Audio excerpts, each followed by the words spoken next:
What's up, guys? Welcome to the Endless Endeavor podcast. This is going to be episode 115. And like we always do on solo episodes, because that's what we're doing today, I like to shine a spotlight on some of the bullshit that's plaguing society, share my perspectives, try and offer different ideas and perspectives that maybe you don't hear on other platforms, other podcasts, especially on the fucking mainstream media. And then we discuss how to navigate these things and use them as a benefit to our lives, right? If we're not looking and confronting all the bullshit as a way to dissect them and then pull out the silver linings, then what are we doing? What is the point of all this? What is the point of looking at the media or looking at the government, looking at these organizations and the nefarious things they're doing and the way they're trying to fuck us over and the way they're trying to steal our money, the way they're trying to subjugate us, the way they're trying to steal our freedoms? Well, the reason we do that is because it's necessary to shine a spotlight. It's necessary to understand our adversary, but we don't do that from a place of fear or being triggered or being mad, because that doesn't fucking serve us. We do it to understand who they are, what their motives are, what is really happening, and then how to navigate these times we're in to still fucking win. I think it's very important because the nature of being a human comes with really becoming fixated on things that are dangerous, things that are upsetting, things that are destructive. And why is that? Why is it that we watch the news nightly and we just hear a bunch of bad shit for hours on end? You know, I'm reading the book called The Compound Effect. And The Compound Effect, if you haven't read that book, please do. It's fascinating.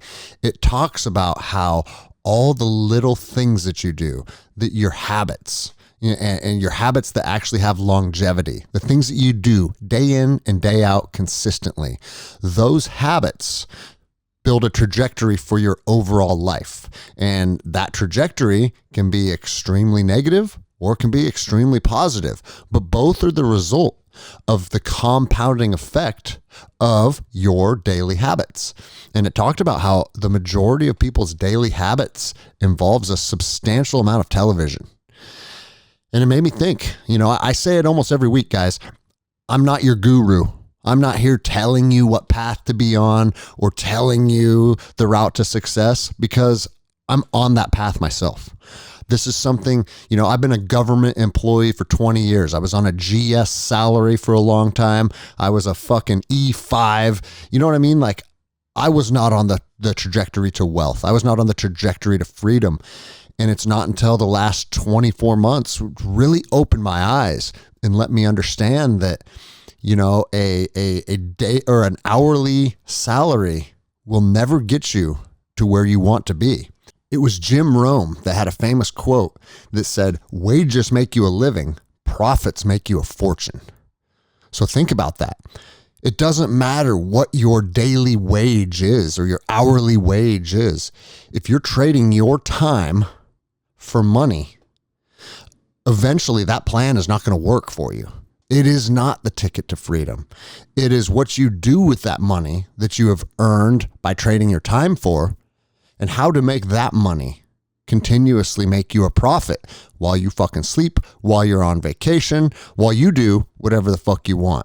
He also said that what is wealth?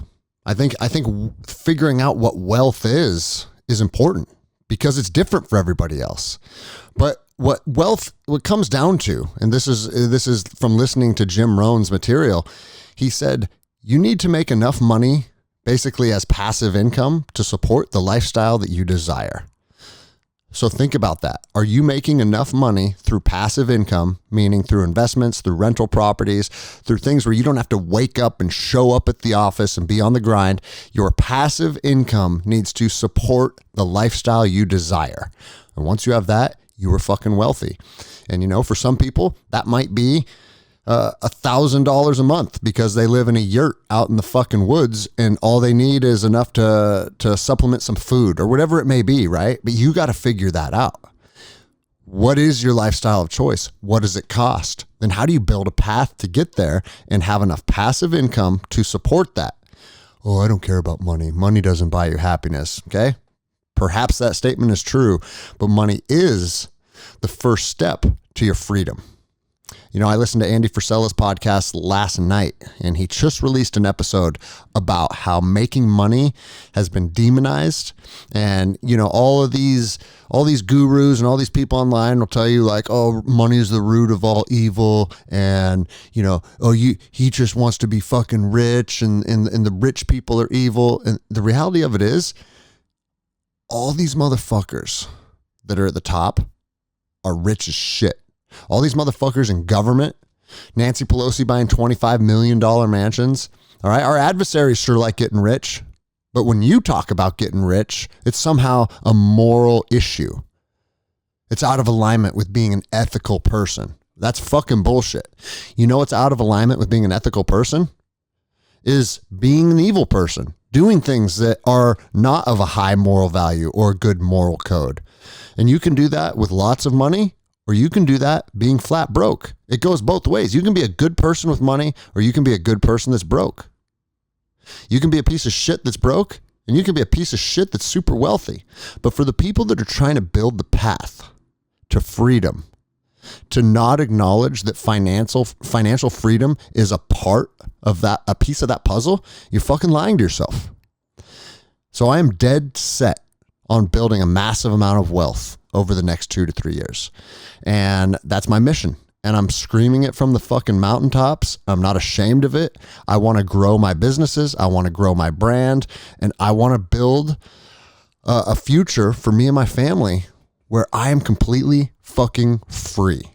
And if anybody thinks that that's unreasonable, go look at yourself in the mirror and ask yourself, how many hours do I go to work every day? How many hours am I trading of my life for my ability to pay my bills? If you want to continue doing that, then by all means. If you enjoy the daily grind, by all means. But I think you need to be honest with yourself and say there's going to be a point where I don't want to trade hours for money anymore.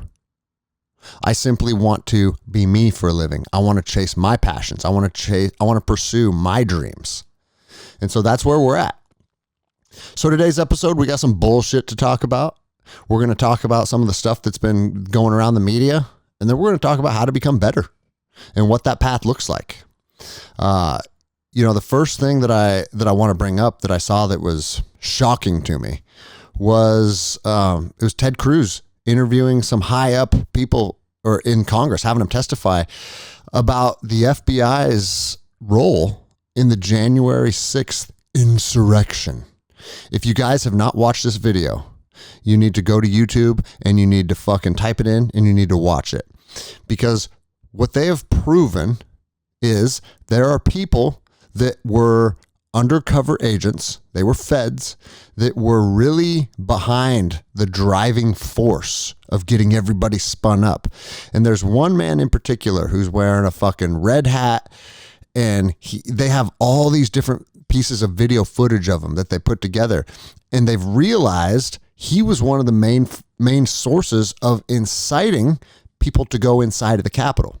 He's like, tomorrow, there's enough of us here that we're going into the Capitol. We're storming the Capitol. And everybody in the audience is like, no, we're not. No, what are you talking? That's not what we're here to do. And they're like, then they started chanting against him. Fed, fed, fed, fed.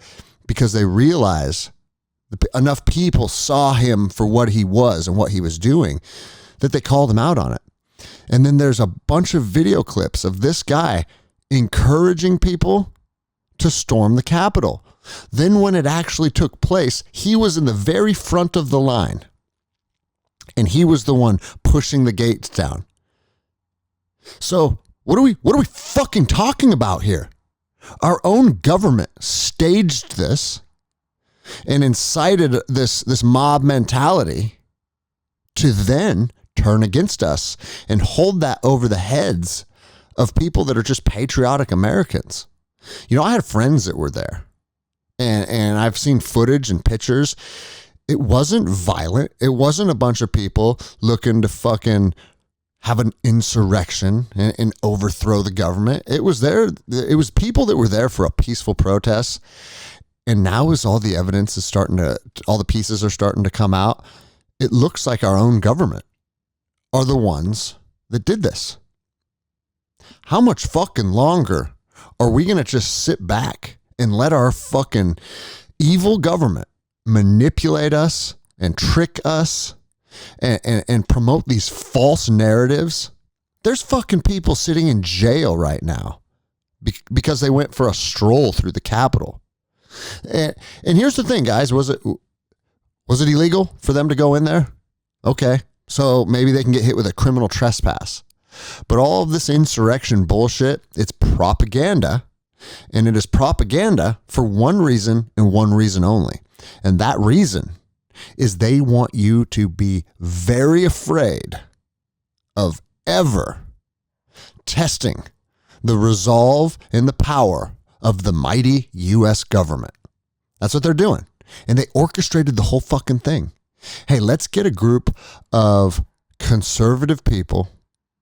Let's create an environment where we can get a group of conservative people to storm the Capitol, and then we're going to stomp them out like a little fucking bug. And we're going to let that be a message to everybody across the country that if you cross the federal government, watch this, motherfuckers. That's what they're doing. That's what they did. That's what's currently happening.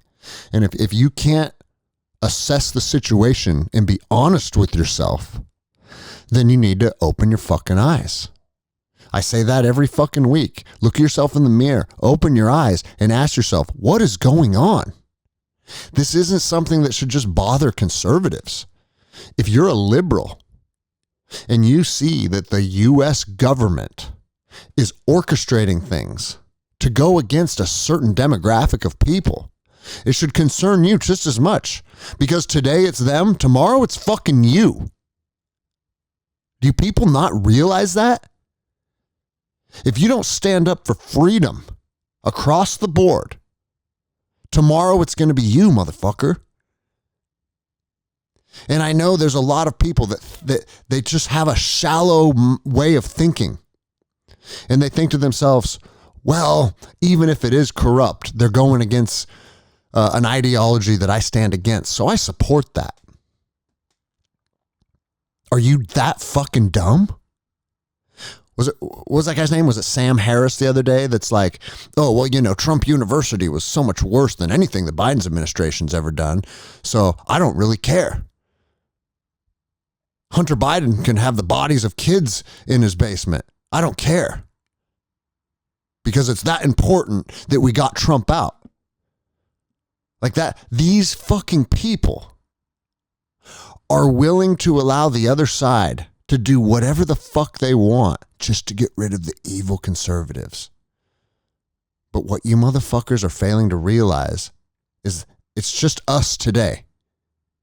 As soon as you're a problem in the eyes of the federal government, as soon as their agenda or their path to power or their path to wealth is out of alignment with the things that you believe and the things that you hold dear to your heart, you're next, motherfucker. You're next. That is why it is not a left versus right. It's the people versus the government. That's what it needs to be. Flavor of the week right now happens to be pushing radical transgender agendas, minor attracted persons, so we can sexualize children. All the shit the left is doing right now, that's a flavor of the week. That's what their agenda is today. But do you know what it's going to be tomorrow? Because you might be the one in the fucking crosshairs. Your ideologies might be the one that are being put under fire. You might be the one that's being the victim of a massive propaganda campaign. This lying about who you are, what you stand for, what you're about, turning the country against you simply because it benefits them. They've proven over and over and over that that's what they do. It doesn't matter how good of a person you are. It doesn't matter what your track record is. It doesn't matter if you dedicated massive amounts of your personal life to supporting the U.S. government, supporting the mission. As soon as they see you as any type of threat, the propaganda campaign starts and they try and squish you out. So ask yourself a question. Is that an organization? Is that an entity that you want to support? Regardless of which side of the political aisle you find yourself on? The fucking answer should unequivocally be fuck no. You know, one thing that really shined a spotlight on this for me, and I've seen this fucking coming for a long time, but it's no longer a theory. It's not a conspiracy theory. This is real life now. Was what the fucking FBI did to Mike Glover? Are you out of your fucking minds? Fuck the FBI. And fuck you, whoever you are, Agent so-and-so, tasked with listening to my show to see what crazy shit is going to come out, what anti-government rhetoric is going to come out of Greg Anderson's mouth this week. Let me get my computer out and take notes. Fuck you, you pussy. Go look at yourself in the mirror and ask yourself if you're supporting a corrupt government or if you're protecting the fucking liberties of the American people. Because when you cocksuckers had Mike Glover on your fucking terrorist watch list, go fuck yourself. Every single person that had any tiniest fucking role in allowing his name to be associated with extremists, go fuck yourself. Shameful, shameful fucking person that you are. You should be fucking embarrassed to hold any type of authority or hold a badge or be part of law enforcement. You should be embarrassed. Fuck you. And every single other one of you cocksuckers that's not speaking up, I was a Fed. I was an 1811. I know what it's like on the inside. The culture's broken. And a lot of you guys are weak fucking pussies, just like we see at every single agency across America. But where are the strong ones? Because I know you exist. Where are the HRT guys? Where are the heavy-hitting motherfuckers who are publicly saying, I'm an FBI agent and I don't support bullshit like this? Where are you at? Because if you don't fucking show yourself, you're just as bad as the rest of them. I'm sick of this shit. Everybody just fucking minds their own business and shuts their fucking mouth because they want their goddamn paycheck every 2 weeks. Meanwhile, the country's imploding and we're allowing good fucking men like Mike Glover to be demonized as an extremist. Where the fuck are you at? Cowards. That's what you are. Fucking cowards supporting the Biden regime.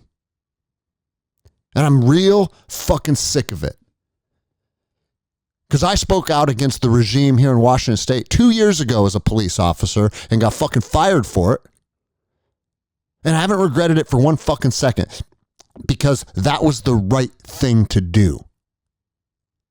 When are you other men going to stand up and fucking speak out against the tyranny and the communist ideologies that are being pushed down everybody's fucking throat?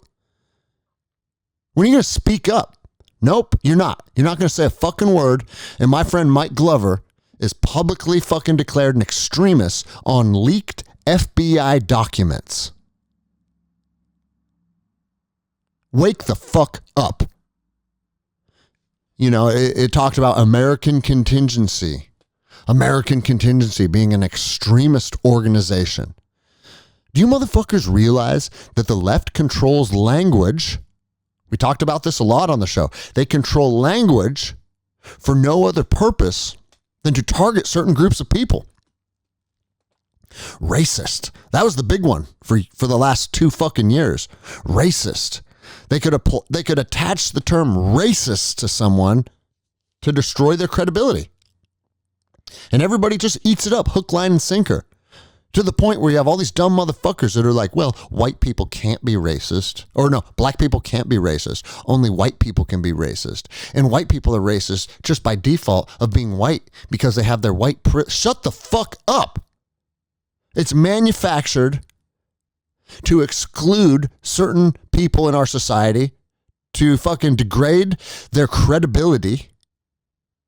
And you motherfuckers are just buying it and eating it up, hook, line, and sinker.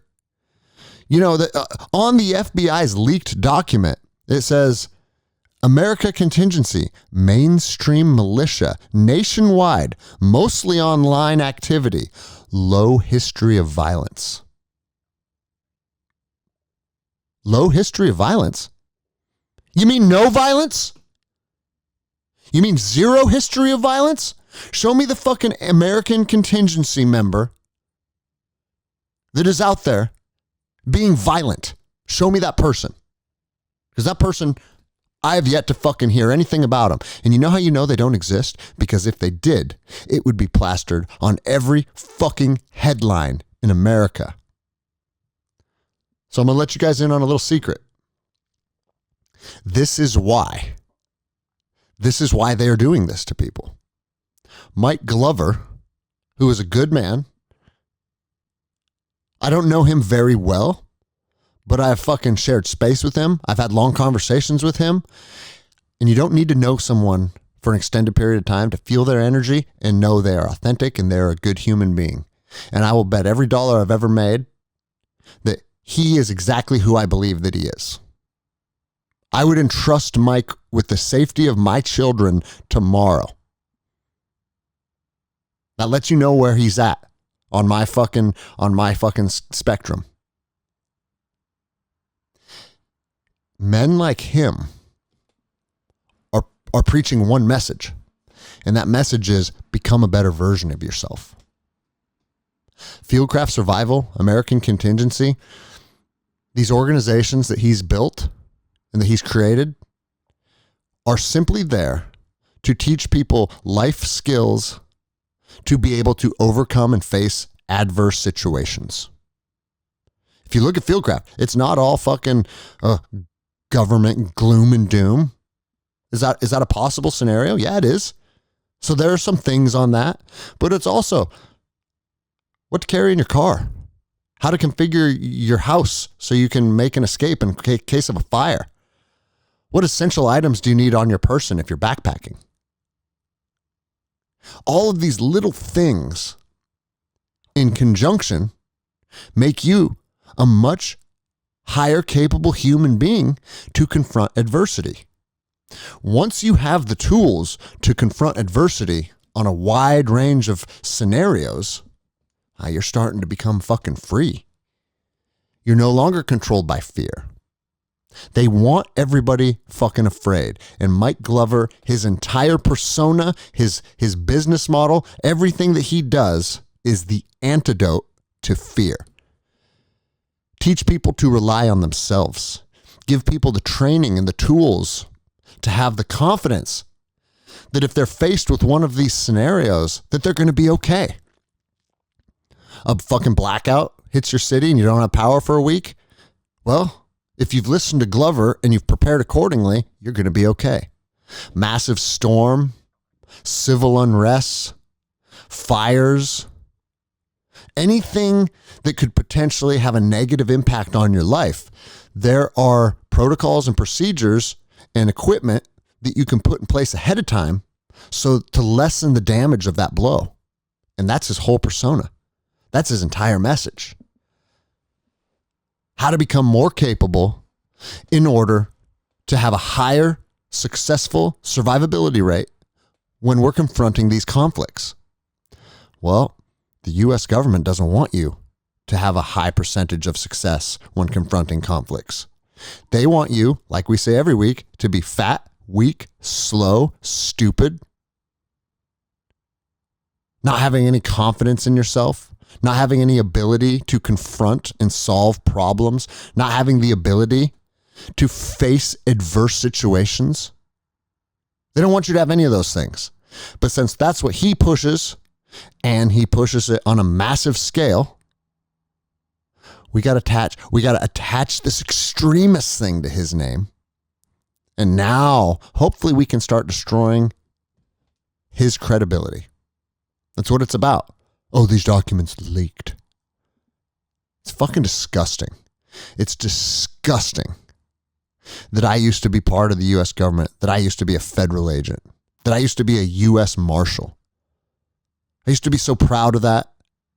And now I look back on it with embarrassment. The U.S. Marshals raided an Amish farm last week. Think about that. Google that story. An Amish farm.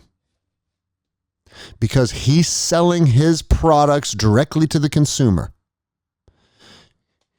He milks his cows and butchers his cows and grows his vegetables, and he does it all himself. He does it without fucking power from the government, without water from the government. He is a self-sufficient, self-sustaining farm that offers his products to the public. Oh, well, we don't have oversight. We don't have our little dick beaters involved, and we can't control this, so we're going to send in our agents and shut him down. Fuck the government. And fuck every one of you guys that participated in that raid. I've done more raids with the U.S. Marshal Service than I can remember. And I like to tell myself that the reason that I was part of those raids is because I was helping our societies and our community out. My first raid with the U.S. Marshal Special Response Team, we found 10 pounds of methamphetamine in a single backpack. It was a brick that was like as big as a shoebox. And I was brand new on the team. And one of the guys said, that's the biggest fucking drug bust you'll ever have in your entire career. On your first one, guaranteed. You don't come across bricks of methamphetamine that weigh 10 pounds. And I was like, yeah, we got that off the street. Fuck yeah. And you know, the older I get, the more I look at drug use and the war on drugs and see that for what it is too, right? But at the street level, the people that are out using, that are fucking homeless, that are fucking just making their bodies and their minds rot through addiction, it's gross. And it's fucked up. And we're not doing much to help that problem or help those people. But my whole point is, I would look at myself in the mirror after something like that and say, yeah, you know what we did today was good. And I'm proud of myself. Are you motherfuckers that are raiding an Amish farm that's selling milk? Are you looking at yourself in the mirrors and saying, I'm proud of the work I did today? Or are you looking at yourself in the mirror and saying, fuck, man, that felt off? Because if you looked in the mirror and the conclusion you came to was that felt off, stand the fuck up. Just like I said to the FBI agents. Hey, you know what, sir? I reviewed the fucking details on the warrant, and out of self-protection interests, because I believe this is political, and I also believe that it's illegal, and I believe it's a violation of these constitutional rights, I have to morally and ethically decline serving this warrant. You can't fucking do that. Yes, you can. No one is your master. You absolutely can do that. You have the fucking power. Everybody does. But since most of you are controlled through fear and your paycheck, that's not occurring when it fucking should be, and you know it. You motherfuckers that just continuously do what you're told out of self-serving interest, you are becoming the enemy of the people, and the people see it. The people hate the 3-letter agencies these days. Even though my agency was a 4-letter agency. People see this for what it is. And they understand that you're becoming the enemy of the people because of you guys are not being honest and ethical with the way you're conducting yourselves. Raiding a former president's fucking house? What the fuck is wrong with you guys? But see, they hold the power. They're the mighty federal government at the top. No one can check them. They can just do whatever the fuck they want.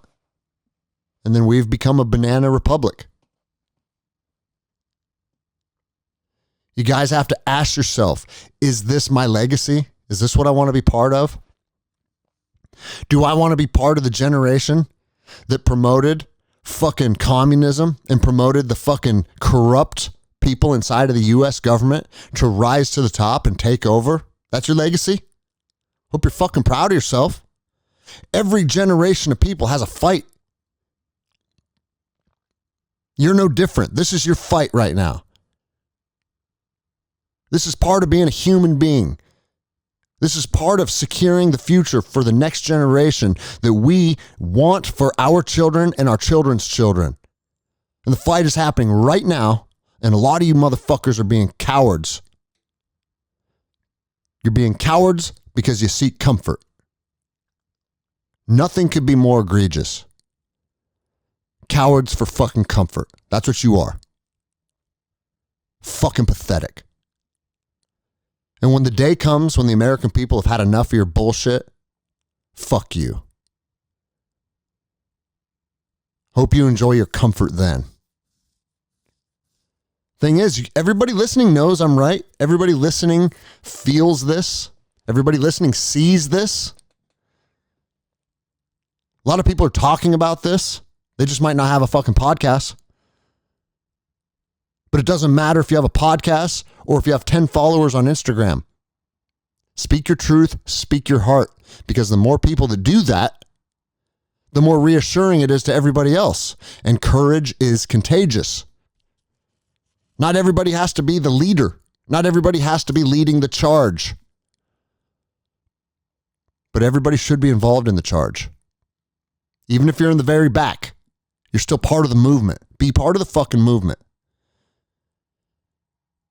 Because being a coward for comfort might be sustaining life right now, but there's no longevity in that for you personally. But more importantly, there's no fucking longevity in that for our country.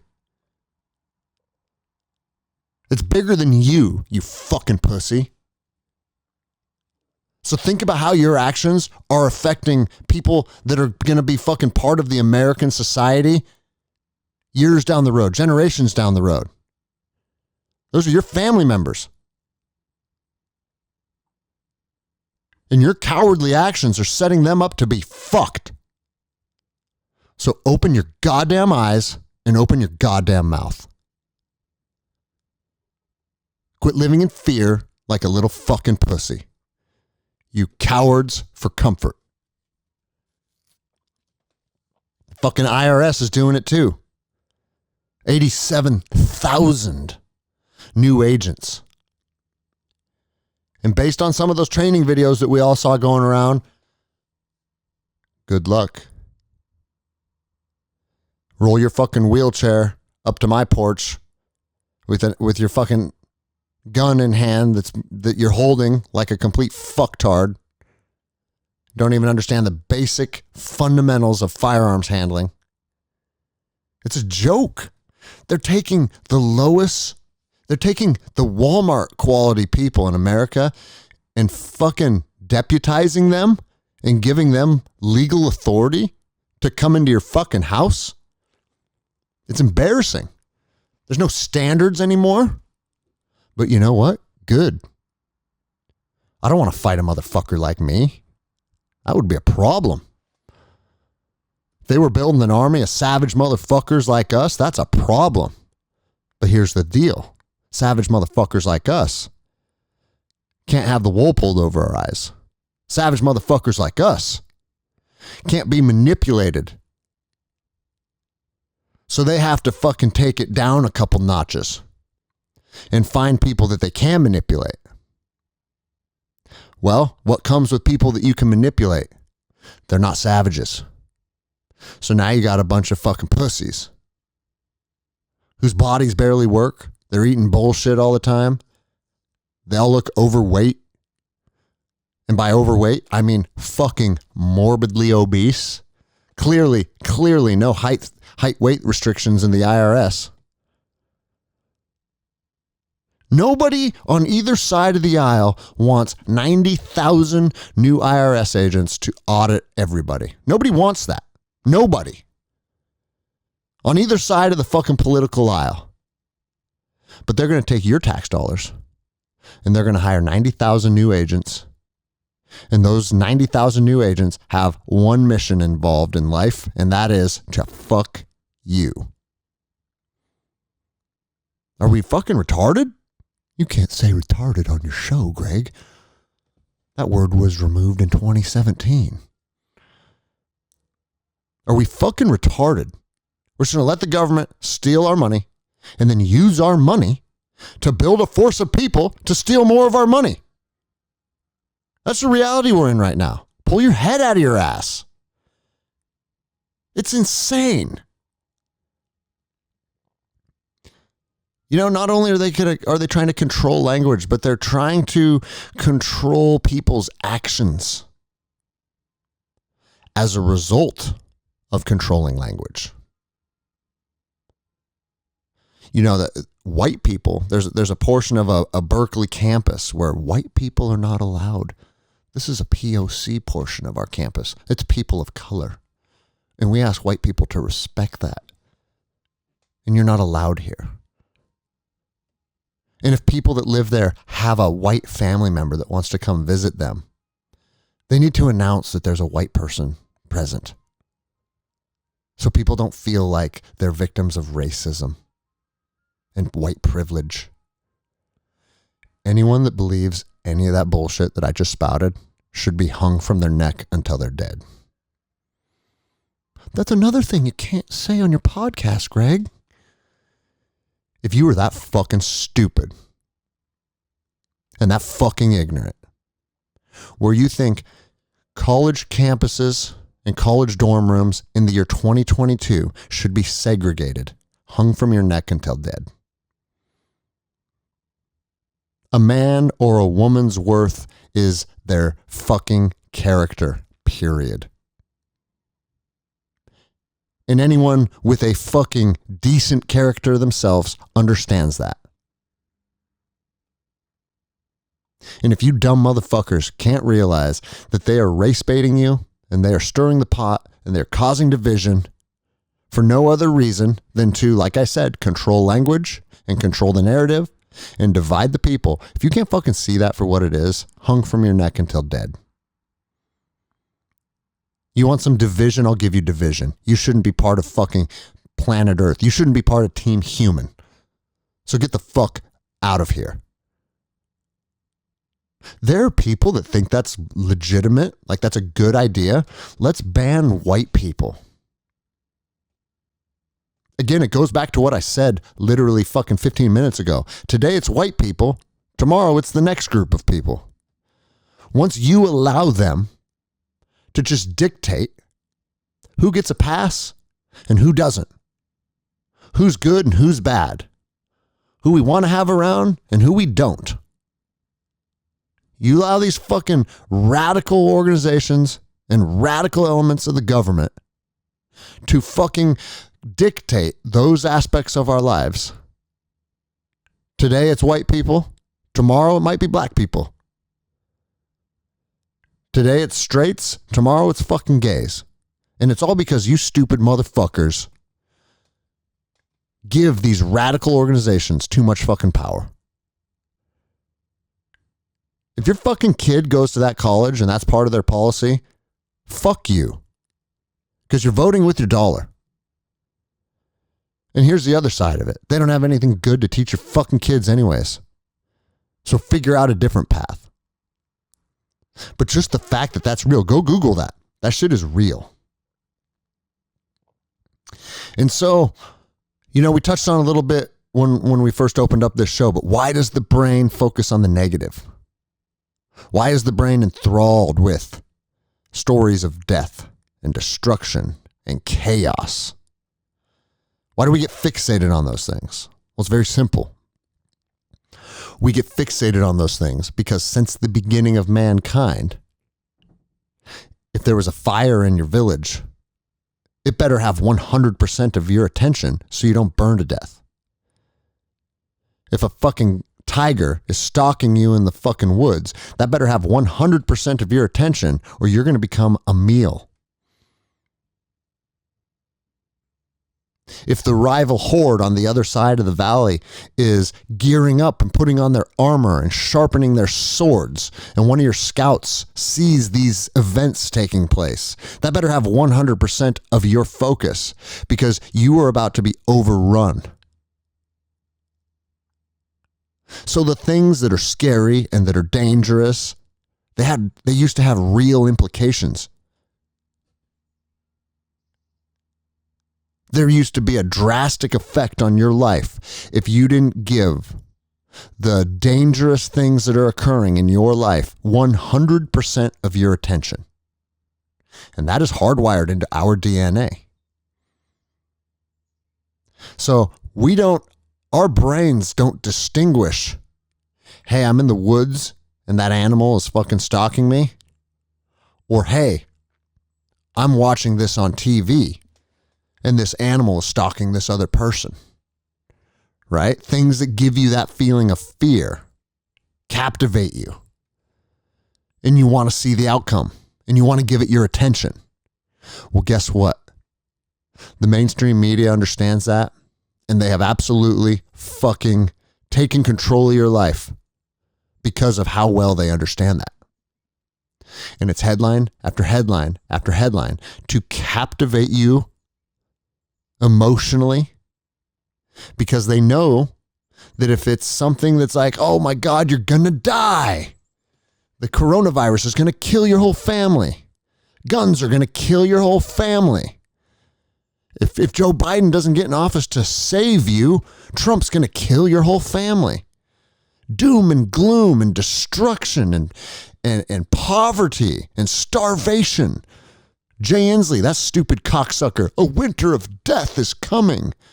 Then a summer of death is coming. Every season is a new season of death. And it's all because these motherfuckers want to keep you triggered. Because when you're triggered, you're not focused on what you need to be focused on. When you're triggered and they've manipulated the narrative to be able to touch you on a primal level to keep you in that state of fight or flight, now you're controllable. How do you guys not fucking see this? How do you not see this? Because this is the reality of the human experience 1,000 years ago. Man, you did go through some adversity. You were fucking triggered. Dude, the rival hordes in my village and they're killing everybody. I am fucking triggered. I'm jumping up and grabbing my axe.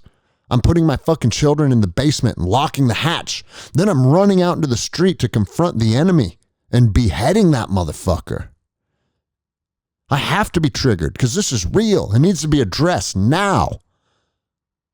But when that's over, it's over. Now we have other shit to do. Man, we fucking, this fucking raiding army, we defeated them. But life doesn't fucking stop. I got to milk the cows. We have a harvest that we have to do. We're in the middle of building this fucking perimeter wall. We're doing these things. Life goes on back to the focus of the things that need to get done. And when you're focused on reality, you're not stuck in this triggered state. You have to figure out a way to break that cycle. Be triggered when you need to be triggered, and then move back to a state where you are focused on attending the goals and attending the fucking things in your life that require your attention. It may have been a simpler process 1,000 years ago because you did what you needed to do to survive. Well, we're not there anymore. You can ignore most things that you need to do and you get to still survive. And that's why humanity is so backwards right now. So you have to decide, when are we in charge of how we feel? And it's super important to really come to terms with this. Do I feel the way that I feel right now because it's serving me? Or do I feel the way I feel right now because I'm constantly finding myself in this triggered state? And if you're finding yourself in the triggered state, we have to break the cycle. We can't let our brains focus on all the negative shit just simply because we are hardwired to do that. We need to make a choice. We need to break the cycle. And there are different ways that we can do that. And I'm implementing some of these tools right now. The first one is cutting toxic people out of your life. If people in your life contribute to your triggeredness, I would advise you to reconsider how much of your time you are giving that person. You know, in the book, The Compound Effect that I'm reading right now, there was an interesting quote, and it said, different people in your life have different qualities that they bring you. And some people are 3-minute people, meaning you should keep your interaction with them to 3 minutes. Other people are 3-hour people, where I can spend a dinner with this person. But maybe that's where it ends, okay? And then other people are 3-day people. Other people are 3-year people. Your ride or dies, your wingmen, your wingwoman, people that are on your same mission. Get close with those people, but disallow the other people to have a massive influence on your emotional well-being. You know, you are the average of the top 5 people you spend your time with. So think about that. If you're allowing these people that do focus on the negative and are naysayers, they're the must be nice crowd. If you're allowing those people to have a significant impact on your life, then that's going to be you. That's going to be you. And the must be nice people, they see your goals, and what do they do on them? They poo-poo on them. Oh, that's crazy. You're never going to do that. Oh, that's never going to work. Greg, you bought 30 acres with no driveway. Why would you do that? That's ridiculous. How are you going to build a driveway? You're being crazy again. Motherfucker, a driveway? That's your breaking point? A fucking driveway is where you say to yourself, I just don't think that it can be done. Meanwhile, other motherfuckers are building robots that they send to fucking Mars. They're building Neurolinks where you can play video games by thinking about them. But a driveway is too much for you to bite off? Those are the people that need to be out of your life because they think small. And what you find is you're stretching yourself too thin. If the naysayers in your life get a piece of your energy, it becomes exponentially easy for you to spread yourself too thin. And I'm trying to rein that back myself. I say it every week. I'm not your fucking guru. I'm a man that's on this path that's starting to figure out these different things. And that's why I like sharing them, because I know through interaction with many of you guys listening, dude, we're on the same path. And it's cool because it feels like we're fucking doing this together. But how many of you out there right now feel like you're spread too thin because you're trying to nurture too many relationships? Like, I just stopped answering my phone last week because I just don't really want to talk to you right now. And I know that kind of sounds fucked up, but I got too much shit going on. Multiple businesses I'm trying to build. I'm growing. We're breaking ground on the new gym this week. Permit was finally fucking approved. The new gym, Guns and Geese, is expanding. The podcast is getting double the downloads over the last couple months that it got previously. So I'm expanding the show. We're going to now offer a weekly kids show too that starts sometime in September. I have all these different projects. I'm trying to nurture my marriage more than ever. I'm making a cognizant effort to be a better person for Jenny and let her know that and share that with her. Like, the things that are really going to make me win are getting my energy, and the things that aren't really going to make me win, they're on the back burner now. And I don't know if that's being selfish. Like I said, I'm walking this journey for the first time.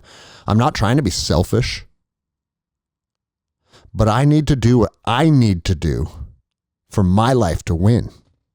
And once I'm winning, maybe we can revisit sharing more time and more energy.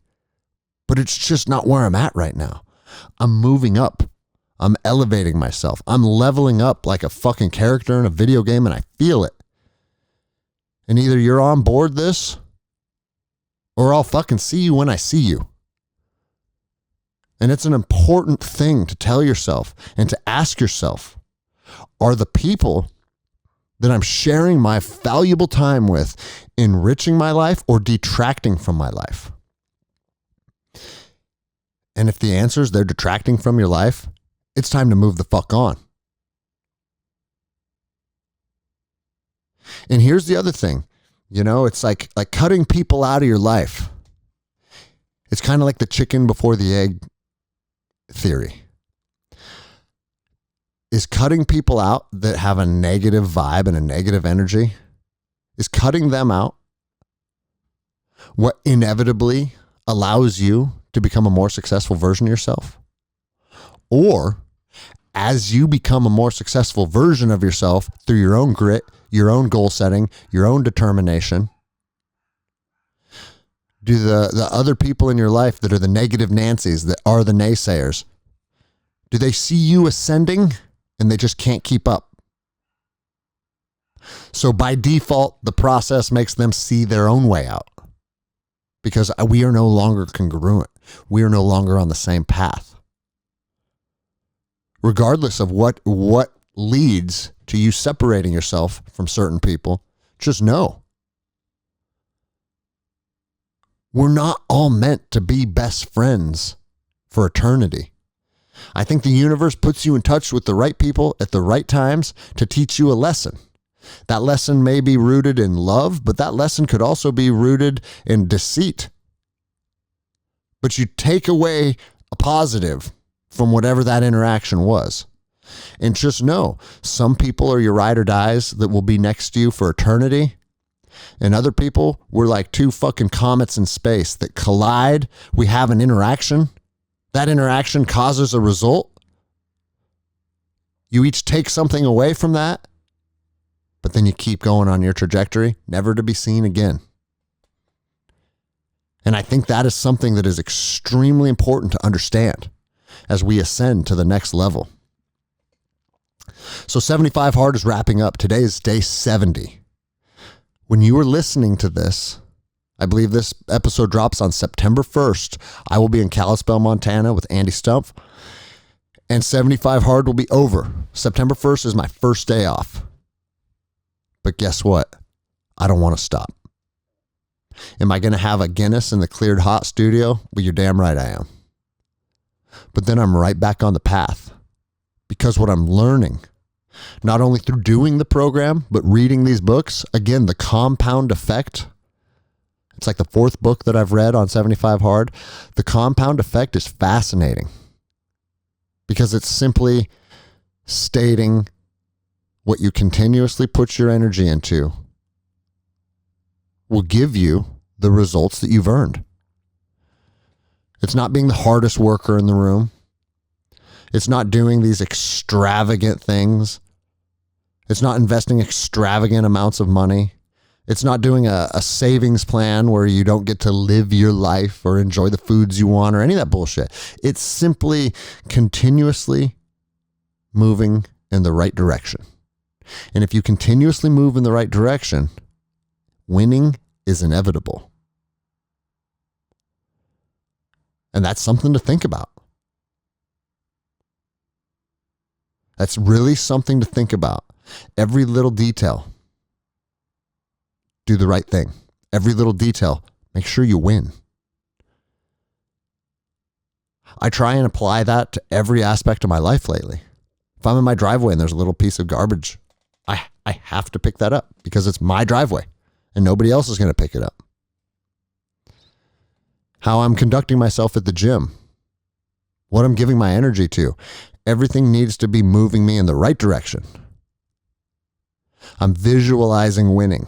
I'm thinking about it often. I'm reading about it, surrounding myself with the right people. I'm growing my business. My fitness is at the top that I think I've ever achieved in my entire life at 41. I feel unstoppable physically. All of these things are building your fucking life to win. Mind, body, and spirit need to be nurtured through good food, through good books, through good relationships, through good conversation, through good training sessions, through the things that you consume as a consumer, your toothpaste, your deodorant, your food, your water. Every little thing plays a role into you winning. And that's what the compound effect is. It's all the little things that you do consistently inevitably lead to you winning. And I think it's not an abstract concept. In fact, it's kind of a simple concept to understand. Just like diet is a simple concept to understand. But it takes a little bit of discipline to implement it. And a lot of people, for whatever reason, just find themselves to be lacking the discipline. You know, I get that message fairly often in my inbox. And it's like, man, you're killing it. You look fucking good. I don't have the discipline to do that, though. And I hate it when people say that. I hate it. Because what you're doing is you're putting me on a pedestal while simultaneously putting yourself below me. And that's nothing more than a fabricated lie that your brain is telling yourself so you don't have to do the work. But if you tell yourself, that fucking Greg Anderson guy, man, I've been following his journey and he seems to be doing very successful. If he can do it, I can do it. If Cam Hanes can do it, I can do it. Don't allow seeing another man succeed ever diminish your own drive or your own will or your own capability or your own future. It needs to be the opposite of that. It needs to fuel it. Was it Anthony Hopkins in the movie The Edge? You guys remember that? He told Alec Baldwin, we're going to kill the bear. Say it. I'm going to kill the bear. What one man can do, another can do. Say it again. What one man can do, another can do. Now, put aside the fact that I think they're both liberal fucktards. They've made some good movies. And that line is a true line. What one man can do, another can do. So the compound effect is simply this. It's you and your choice, plus your behavior, plus your habits, compounded over time, equals your goal. So when you say you and your choice, that's your decision. Your behavior, that's your action. Your habit, that's the action repeated. And compounded means it's repeated over a period of time equals your goal. That's how we fucking win. That's how goals are achieved. But this is something I'm realizing about goals. I've kind of learned about the compound effect in my own life without even reading the book. Because on 75 Hard, I'm not chasing specific goals. I'm simply chasing consistency. I wake up and I go for 3 miles. Sometimes I run, sometimes I walk.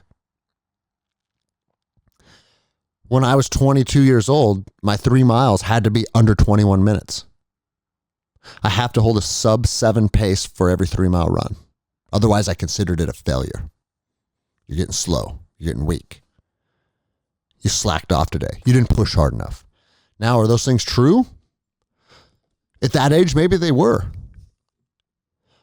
Sometimes you do need hard standards, hard times, hard numbers. Sometimes those things serve you well. But I don't think they serve us well in our 40s. Because if I'm chasing a certain mile time, man, I think that's an easier way to burn out. Fuck, I'm running as hard as I can. I'm trying to make this time. Fuck, I missed it. I'm not proud of myself. I'm down on myself. God damn it. I suck. Whereas, you know what my mindset is these days? If I'm out putting the work in, that's my win. Period.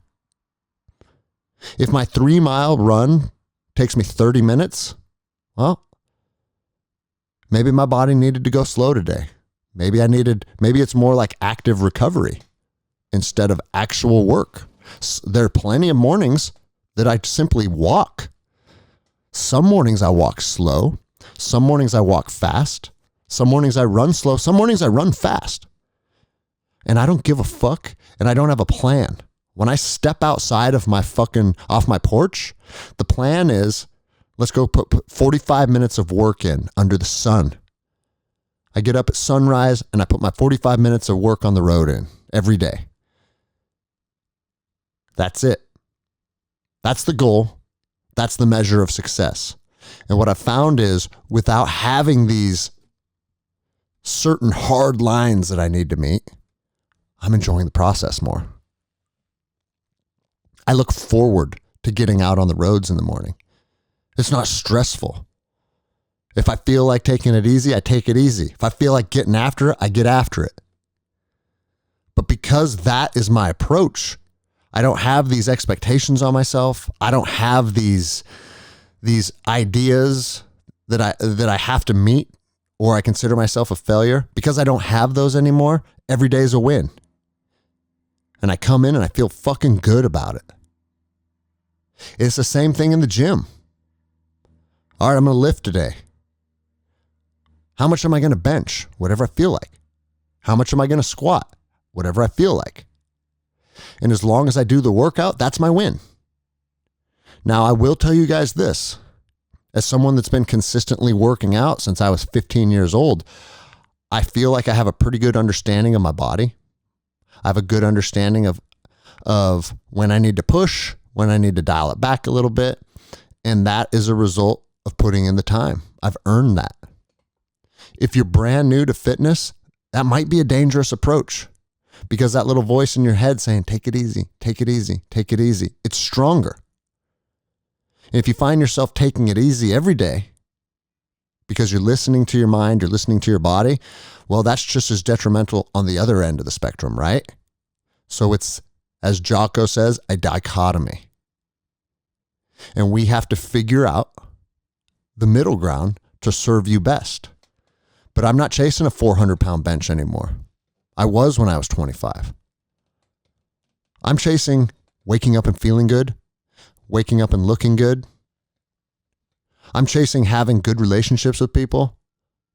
I'm chasing loving my children, loving my wife. But I'm also chasing being a motherfucker if that day ever comes. And it's still in there. And it's in there because I'm nurturing it slowly over a long period of time, as opposed to, fuck, it's time to get in shape. So I want you guys to think about that. With your new journeys towards fitness and wealth and health and business and all the fucking things that we need to constantly put positive energy to, don't stretch yourself too thin by trying to do too much too fast. You try and do it all at once, that's a recipe for failure. Also, don't stretch yourself too thin with the wrong people's energy, allowing the wrong people to dictate your life and have too much of a say in what you do as a man. Make the journey about you. You know, they say the comparison is the thief of joy. And like everything else in this world, that is a double-edged sword, right? Because if you're comparing yourself to other men, and it's making you feel bad about yourself, and it's making you feel like a failure, and it's making you say, fuck, man, look what he can do. I wish I could do that. Right? That is stealing your joy. And that is using comparison in a way that's actually going to detract from your success. But you can look at another man's success and you can say the complete opposite. And you can compare yourself to him and you can say, man, look at this guy with the Jiu-Jitsu Academy. Tom DeBlass. I don't know if you guys know who he is. I would call him a friend, but our friendship is 100% through Instagram. I've never met him in real life, but I look at him. He's a jiu-jitsu black belt he's very successful jiu-jitsu black belt, both in terms of his skills, but also how he's grown his business and how he's built his schools and his student retention and his student base. And I see the things that Tom's doing and I say, fuck, he has 500 students? I'm going to compare myself to him. And then I'm going to say, what could I do to have a more successful gym? What could I do to have better student retention? What could I do to be a better athlete myself as well? And so you can compare yourself to other people, and it can actually build you up and make you stronger because you're looking at their strengths, you're looking at their methods, you're looking at the things that they implemented, and then you're saying, hey, it fucking worked for them. I bet if I did A, B, and C, maybe tweak it here, tweak it there, then I'm going to make it work for me. Fuck yes. Like no man is an island. No man has become super successful standing only on his own 2 feet. Pull fucking nuggets of information and skill sets and abilities from men and women that have went and walked these paths before you, and then we can apply it to our path. That is why we have history. That is why we have schools. We're teaching methods to people generationally because it builds them up and it gives them a perspective. So don't ever shy away from comparing yourself to people, but compare it with a positive mindset as opposed to a fuck. How did they do that? That'll never be me. So that's what we got for today, guys. Solo episodes. We're looking at about an hour. And we went over a lot of crazy shit like we always do. But I wanted to talk to you guys about one more thing before I leave here. And that is a post that I made on Instagram last week. This post blew up. Sometimes certain posts just hit and people fucking resonate with them. And it gets shared and shared and shared. And I got 17,000 likes, which a lot of my shit doesn't get a fucking tenth of that. But it's a letter that I wrote to the U.S. government. And I think it's important because a lot of people that listen to this show, I already kind of went off on law enforcement officers not standing up and fucking using your mouths and using your fucking positions. But this is something really from the veteran community.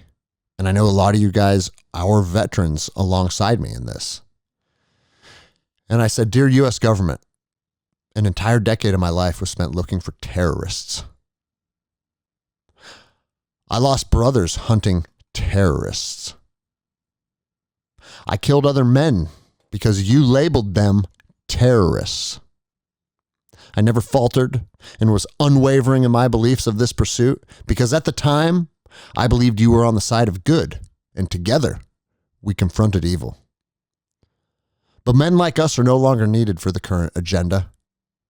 Men like us now scare you because a byproduct of 20 years of war has built a generation of fighters that are not intimidated to confront conflict head on. We do not grovel. We do not bow. And we are not scared of you. And for those reasons, you have now labeled us the terrorists. And just like that, I'm realizing you use that term to isolate, target, and destroy, just like you've always done. But I will thank you for the training and the real-world applications of those skill sets. Guys, all the shit that we got exposed to, the years spent isolated away from our families in foreign lands, losing our brothers in Iraq and Afghanistan, killing other men, blowing up their fucking houses, chasing them down during weddings, sending drone strikes in the middle of the night. I thank the U.S. government for all of that. Because through all of those actions that dominated all of my 20s, from 21 to 29, I was deployed almost continuously. You made me a motherfucker. I look back on the things that we did and the things that were asked of us. I believe we got pulled into the military industrial complex just like lots of men do because war is fun. Something about war is intriguing. And you crave war on a fucking cellular level inside of our DNA. But the government in which we served never had our best interests in mind. But that's okay. Because you gave me the opportunity to confront violence and learn who I am as a man and learn what my merits are. And because of that, you've shown me in my heart that I'm fearless and that I cannot be intimidated. And with that lesson comes the inability to ever control or subjugate me. So thank you for making me become fucking ungovernable.